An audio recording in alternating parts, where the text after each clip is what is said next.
Hey guys, mostly welcome to all of in this video and जैसा कि आप जानते हैं बिहार में लागू हो चुका है 4 साल का ग्रेजुएशन का सिस्टम। और अब जो ग्रेजुएशन होगा मतलब बीए बीएससी बीकॉम होगा। मैं बात कर रहा हूँ रेगुलर कोर्स के बारे में। It means BA BSc BCom के बारे में। तो अपना जो बीए बीएससी बीकॉम है ये अपना होगा 4 साल का बिहार में। ये बिहार गवर्नर के अकॉर्डिंग न्यू रूल बनाया गया था। साथ में ये भी बताया गया था कि जो 4 साल का ग्रेजुएशन का सिस्टम है इसमें जो सिलेबस है और जो कोर्स का स्ट्रक्चर है इसको बदल दिया जाएगा। और पहले होता था ऑनर्स सब्सिडरी कंपोजिशन, पहले हम लोग ऐसे पढ़े थे, लेकिन अब आप लोग पढ़िएगा major paper, minor paper, multidisciplinary paper, AECC paper, skill enhancement courses. इस तरीके से आपको कई सारे पेपर्स पढ़ना होता है। अभी आपने एडमिशन एकदम बहुत ही दिलचस्प के साथ अभी आपने एडमिशन ले लिया होगा, जिस भी कॉलेज में आप ले रहे होंगे, जिस भी यूनिवर्सिटी में ले रहे होंगे। लेकिन अगर आप बिहार में हैं तो आपको ये फेस करना है। फेस क्या करना है कि जैसे ही आपका एडमिशन हो गया है, नेक्स्ट आपका प्रोसेस होता है रजिस्ट्रेशन। तो रजिस्ट्रेशन के टाइम में कॉलेज वाला एक आपको फॉर्म देगा, जिस फॉर्म में सब्जेक्ट के बारे में आपको पूछेगा। एडमिशन के टाइम में आपने मात्र मेजर पेपर को सेलेक्ट किया। जैसे अगर आप करना चाह रहे होंगे बीएससी इन मैथमेटिक्स, यानी बीएससी आप करना चाह रहे हैं मैथ में, तो आपने बस मेजर पेपर को चूज़ किया मैथ। बाकी आपका minor paper, AECC paper, multidisciplinary paper, ये सारे पेपर्स अभी भी आपको चूज़ करना है। यानी अब आपको जो सब्जेक्ट का एक बकेट मिलेगा। बकेट का मतलब क्या होता है, एक सब्जेक्ट का पूरा सारा सब्जेक्ट इसमें रहेगा कि माइनर पेपर कौन कौन सा है, और उसमें से एक आपको चूज़ करना है रजिस्ट्रेशन के टाइम में। तो सब्जेक्ट का बकेट वाला जो सिलेबस है, जो स्ट्रक्चर है, मैं लेकर के आपके सामने आया हूँ और आपको बताऊँगा कि माइनर में कौन कौन से पेपर आते हैं, एईसीसी में कौन कौन से पेपर आते हैं, मल्टीडिसिप्लिनरी पेपर कौन कौन से आते हैं। ये सारे पेपर्स के बारे में इस वीडियो में आपको आइडिया देने वाला हूँ। तो ये वीडियो आपके लिए बहुत ज़्यादा यूजफुल रहने वाला है। अगर आप समझदार हैं तो आप समझ गए होंगे, क्योंकि ये आपके करियर से रिलेटेड है। अगर आप माइनर पेपर उल्टा पुल्टा ले लीजिएगा, अगर आप स्किल इन्हेंसमेंट पेपर अगर उल्टा पुल्टा ले लीजिएगा, तो आगे चल करके बहुत ज़्यादा दिक्कत होगी। और ये जो मैं बात कर रहा हूँ ये बिहार के सारे यूनिवर्सिटी के लिए बात कर रहा हूँ। पटना यूनिवर्सिटी हो, पाटलिपुत्र यूनिवर्सिटी हो, ललित नारायण यूनिवर्सिटी हो, वीर कुंवर सिंह यूनिवर्सिटी हो, तिलका मांझी हो, मगध यूनिवर्सिटी हो, पूर्णिया हो, जयप्रकाश हो, सारे यूनिवर्सिटी से रिलेटेड मैं ये डिस्कशन करने वाला हूँ। तो चलिए वीडियो को स्टार्ट करते हैं। सो गाइस, अगर चैनल पर पहली बार विजिट किए हो, चैनल को जरूर सब्सक्राइब कीजिएगा ताकि प्रॉपर अपडेट आपको मिल सके। और अगर आपको वीडियो पसंद आता है, वीडियो को लाइक करना ना भूले। मैंने स्टार्टिंग में ही बता दिया है कि बिहार में लागू हो चुका है 4 साल का ग्रेजुएशन। तो कभी भी आप मन में डाउट नहीं लाइएगा, बीए बीएससी बीकॉम करना है इसका मतलब 4 साल का ग्रेजुएशन होगा। हालांकि आप 3 साल करके भी छोड़ सकते हैं। अगर आप 3 साल कीजिएगा तो आपको जनरल मिलता है, यानी जनरल आप ग्रेजुएशन किए। और अगर आप 4 साल कीजिएगा तो आप ऑनर्स वाला ग्रेजुएशन कीजिएगा। जनरली ऑनर्स वाला ग्रेजुएशन उनके लिए ज़रूरी है जो टीचिंग लाइन में जाना चाहते हैं, यानी जिनका शिक्षा से लगाव है उनके लिए, या फिर जो हायर स्टडी करना चाहते हैं एजुकेशन के सिस्टम में, यानी पढ़ाई लिखाई में अगर आप हायर एजुकेशन करना चाहते हैं तब आप ऑनर्स कर लीजिएगा 4 साल का। और अगर आपको जनरल कंपटीशन या किसी चीज़ के लिए आप लगे हुए हैं तो आप 3 साल का ग्रेजुएशन करके भी आपका काम हो जाएगा। चलिए अब बात करते हैं कौन कौन सा सब्जेक्ट आपको पढ़ना है इस 4 साल के ग्रेजुएशन में, और कौन कौन सा सब्जेक्ट आप चूज कर सकते हैं, और वो कितने टाइम का होगा, कितने पेपर्स का होगा। सो चलिए, हमारे पास सब्जेक्ट का बकेट है, यानी कितना सब्जेक्ट आपको, चूंकि ये जान लीजिए ये जो 4 साल का ग्रेजुएशन का सिस्टम है ये चल रहा है सेमेस्टर वाइज में। और जब सेमेस्टर वाइज का सिस्टम होगा इसका मतलब टोटल आपको 8 सेमेस्टर पढ़ना है इस ग्रेजुएशन में। तो 8 सेमेस्टर आपको पढ़ना है पूरे ग्रेजुएशन में। तो पहला सेमेस्टर जिसके लिए आपने एडमिशन लिया वो सेमेस्टर 1 कहलाता है। इसके बाद 6 महीने के बाद आप सेमेस्टर 2 में जाइएगा। तो मैं अभी आपसे बात करने वाला हूँ कि सेमेस्टर 1 में क्या पढ़ना है, सेमेस्टर 2 में कौन कौन सा पेपर्स आपको पढ़ना है। चलिए मैं आपको दिखाता हूँ एक एक करके। सबसे पहले बात कर लेते हैं साइंस वालों के लिए, यानी जो बीएससी कर रहे हैं, यानी जो बीएससी में एडमिशन लिए, यानी अगर आपका साइंस में एडमिशन है तो समझ लीजिए कौन कौन सा आपका पेपर होने वाला है। और पहले सेमेस्टर दूसरे सेमेस्टर दोनों के बारे में बात कर रहे हैं। तो पहला जो साइंस वाला सब्जेक्ट है, आपने मेजर पेपर में या तो फिजिक्स लिया होगा, या केमिस्ट्री, या मैथमेटिक्स, या बॉटनी, या जूलॉजी, या इलेक्ट्रॉनिक्स। इतने सारे सब्जेक्ट मेजर पेपर थे और आप कोई पेपर एक लेकर के आपने एडमिशन लिया होगा।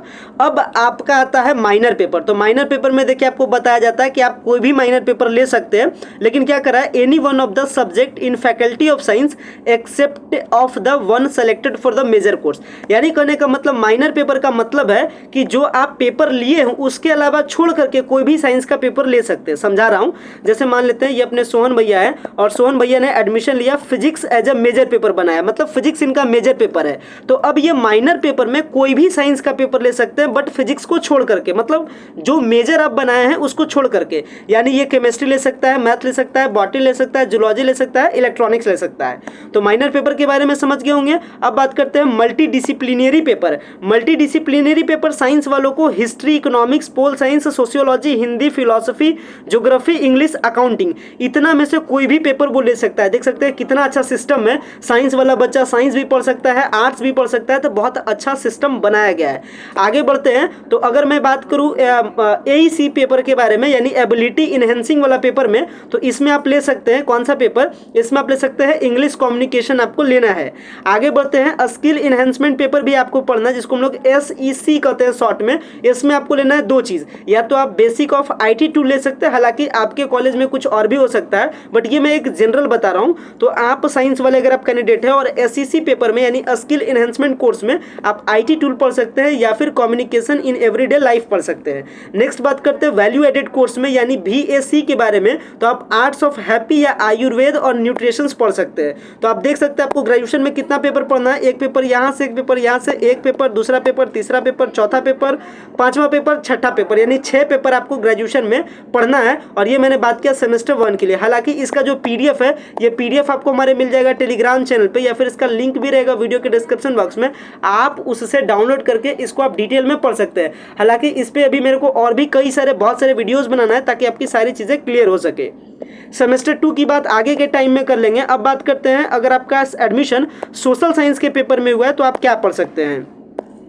सोशल साइंस के पेपर में आपने ये सारे पेपर्स में से कोई एक पेपर आपका मेजर पेपर होगा, तो सेम एज माइनर पेपर आप ले सकते हैं, लेकिन जो पेपर आपका मेजर है उसको छोड़ करके, जैसे अगर आपने इकोनॉमिक्स से अगर आपने एडमिशन लिया है तो इकोनॉमिक्स छोड़ करके कोई भी पेपर इतना में से आप माइनर बना सकते हैं। ध्यान रखिएगा इस 4 साल के ग्रेजुएशन में फ़ायदा क्या है कि जो आपका मेजर पेपर है और जो आपका माइनर पेपर, ये दोनों आपको पढ़ना है। समझ लीजिए मेजर माइनर दोनों 4 साल पढ़ना है मोटा मोटी तौर पर, और इसको पढ़ना है तो आगे की जो पढ़ाई है PG आप दोनों पेपर से कर सकते हैं। जैसे अगर किसी को हिस्ट्री मिला मेजर पेपर में और माइनर पेपर में मान लेते हैं कि उसको मिला पोल साइंस, तो वो अपना करियर पोल साइंस से भी बना सकता है और हिस्ट्री से भी बना सकता है। तो मेजर माइनर मैंने बता दिया। अब बात करते हैं मल्टी डिसिप्लिनरी पेपर्स के बारे में। तो मल्टी डिसिप्लिनरी पेपर्स में इतना में से कोई एक चूज कर सकते हैं, हिंदी, फिलोसफी, संस्कृत, इंग्लिश, मैथिली, यानी लैंग्वेज वाला सेक्शन से।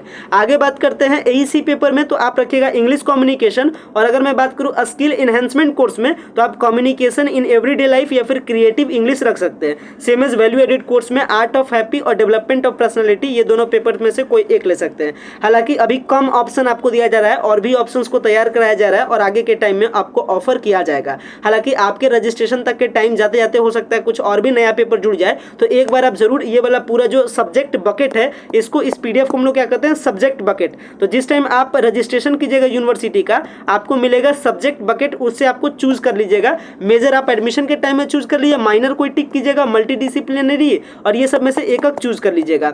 आगे बढ़ते हैं, बात करते हैं कॉमर्स वालों के लिए यानी ह्यूमैनिटीज़ वालों के लिए बात करते हैं। तो ये जो अपना ह्यूमैनिटीज़ के बारे में बात करते हैं, तो ह्यूमैनिटीज़ में आता है सब्जेक्ट वाला पेपर में, यानी अगर आपका अरेबिक, बंगाली, इंग्लिश, हिंदी, मैथिली, पाली, ये सब में से कोई एक आपका पेपर था मेजर पेपर, तो माइनर पेपर ले सकते हैं इनमें से कोई एक, बट जो सब्जेक्ट से ग्रेजुएशन कर रहे हैं उसको छोड़ करके। बाकी आप मल्टी डिसिप्लिनरी पेपर में हिस्ट्री, इकोनॉमिक्स, पोल साइंस, इसमें से कोई एक ले लीजिएगा।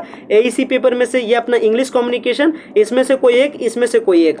आगे बढ़ते हैं, अब बात कर लेते हैं कॉमर्स वालों के लिए। तो कॉमर्स वालों के लिए कॉमर्स वालों आपने एडमिशन लिया होगा अकाउंटिंग में, आपका मेजर होगा। माइनर में कोई भी आप सब्जेक्ट ले सकते हैं, साइंस का सब्जेक्ट लीजिएगा, ध्यान रखिएगा मेजर माइनर में आप क्या लीजिएगा, कोई साइंस का सब्जेक्ट।